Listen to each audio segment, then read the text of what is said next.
Morning viewers and welcome to today's hot news.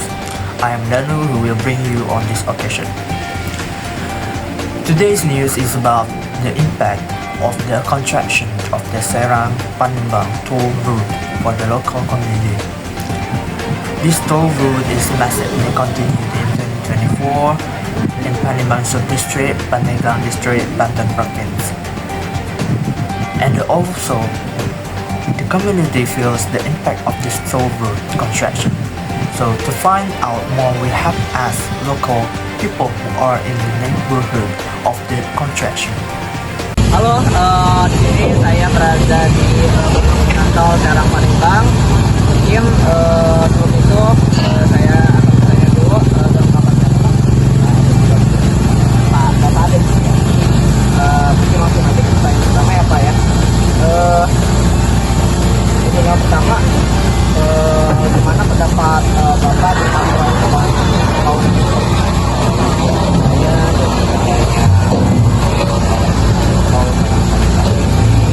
Tentunya sangat membantu untuk kalangan masyarakat ya yang mau mengejar waktu gitu ya. Jadi dengan adanya pekerjaan tol ini akan mempermudah akses kebutuhan atau yang pasti berdampak positif ya.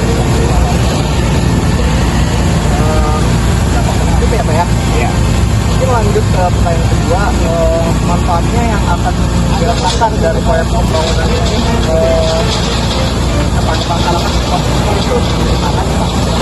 Tentunya sangat bermanfaat dengan adanya pembangunan proyek ini menyerap tenaga kerja lokal pastinya, begitu juga dengan usaha lokal sepertinya berdampak positif untuk warga dan kalangan lokal.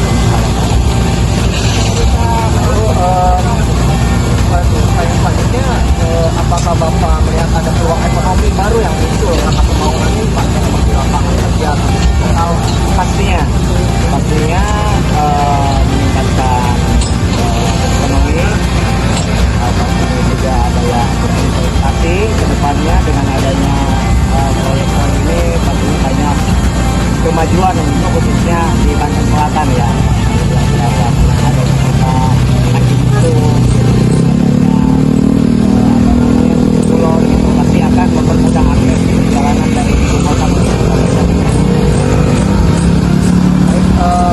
mungkin pertanyaan terakhirnya Pak ya, apakah pembangunan ini sudah sesuai dengan kebutuhan masyarakat Pak?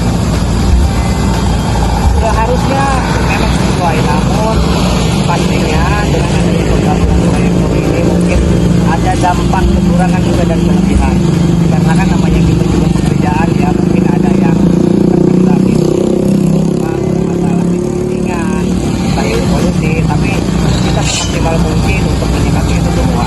Jadi kita selalu berusaha tidak merugikan masyarakat, tidak merugikan juga pengguna jalan seperti halnya ini.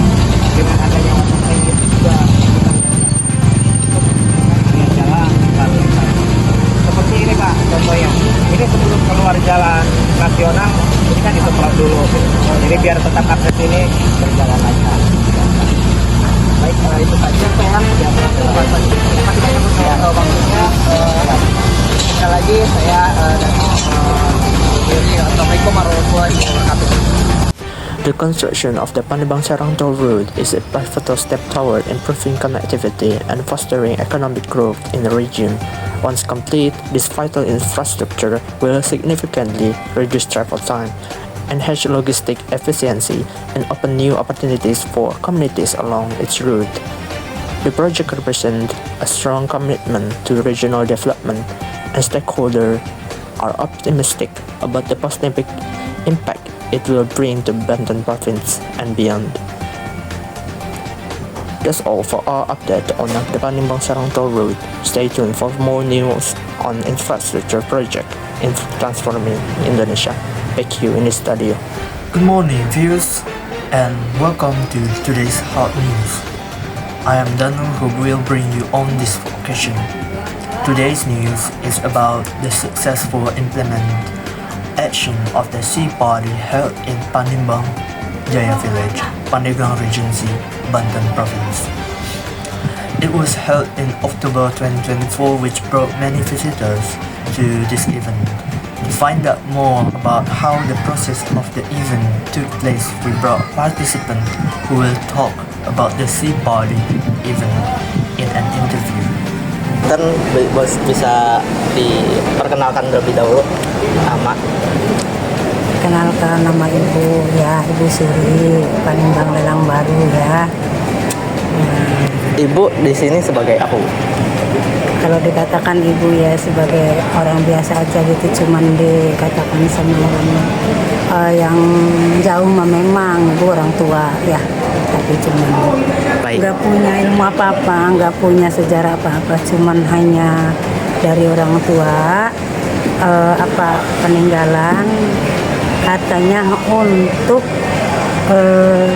pewarisnya itu tiba ke mak ya, ibu ya di sini. Oh, ya. Baik.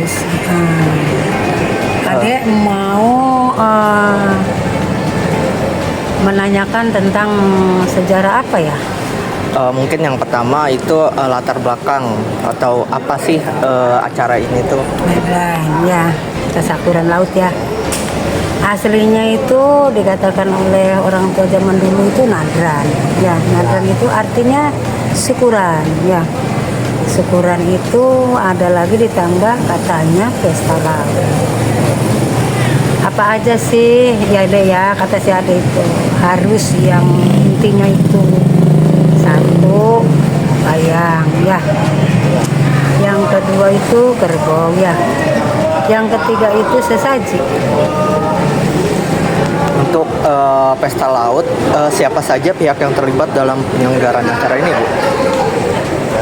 Rakyat mungkin. Ya kalau yang maksudnya yang terlibat apa nih? Yang mengikuti acara ini. Oh, yang mengikuti acara itu satu ya, siapa panitia ketua satu adat ya, yang keduanya yang punya tempat itu ya TPI ya, itu boleh duduk jangan berdiri. Gak apa-apa.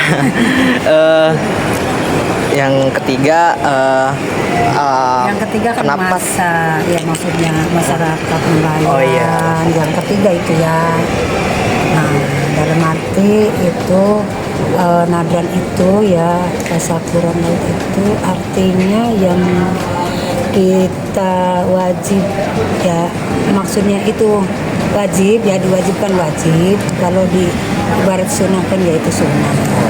Kalau dalam arti kesejarahan apa namanya Al-Quran kitab gitu ya. Oh iya, iya. Itu kan sejarah ya. Sejarahnya ya. Mungkin pertanyaan selanjutnya itu kenapa sih acara ini penting, Bu?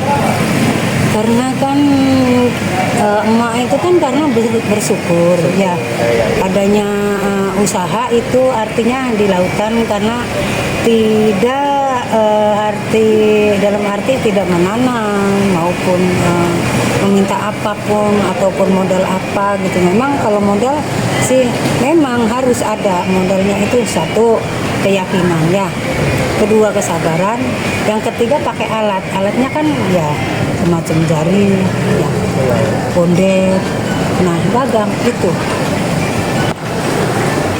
Lalu pertanyaan terakhir nih, Bu, menurut Ibu dampak terbesar dari acara ini tuh apa sih?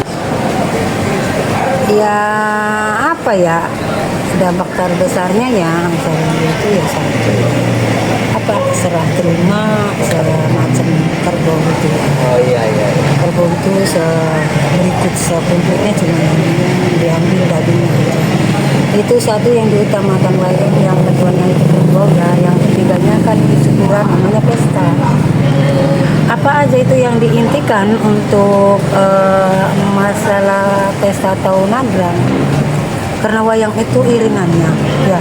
Kerbau itu bukan sesaji ya Nang ya. Kerbau itu artinya untuk iring-iringan, kalau semacam apa sih kayak macamnya Dirgahayu itu apa, hari kemerdekaan. Nah, itu berbentuknya kerbau yang untuk diiring ya. Nah, kenapa untuk diserah terimakan ke mana aja ya? Yang namanya wayang itu gamelannya ya, iringannya. Nah, Si kerbau itu ibarat pengantennya, kalau kata arak-arakan mah ya, Iya. presidennya. Presidennya. Nah, yang ketiga itu sesaji itu untuk apa? Itu sesaji itu nang ya artinya makanan zaman dahulu. Makanan zaman dahulu. Iya, yang satu itu harus ada kembang, bunga warna 7 ya. Iya. Nah, warna 7, warna 9 itu kembang, maksudnya bunga itu ya. Satu yang diutamakan itu harus ada kembang kantil ya, terus sama kembang apa itu satunya lagi tuh yang harus ada Kembang yang lainnya ya. yang lainnya. Jadi warna 7 itu kembang 7 lupa, tapi yang diutamakan itu 2. Satu kantil ya, yang kedua itu apa sih namanya, semacam kayak mawar gitu. Mawar. Melati Oh, itu melati. harus ada. Jadi itu ya Bu ya. Mungkin itu aja buat pertanyaan hari ini. Makasih banyak Bu buat partisipasinya. Terima kasih untuk penonton ini. Semoga bisa mendapat pengetahuan lebih banyak untuk pengadaan. Terima kasih. Assalamualaikum warahmatullahi wabarakatuh. Terima kasih Pak. Terima kasih Mayi. Lagi, makasih ya.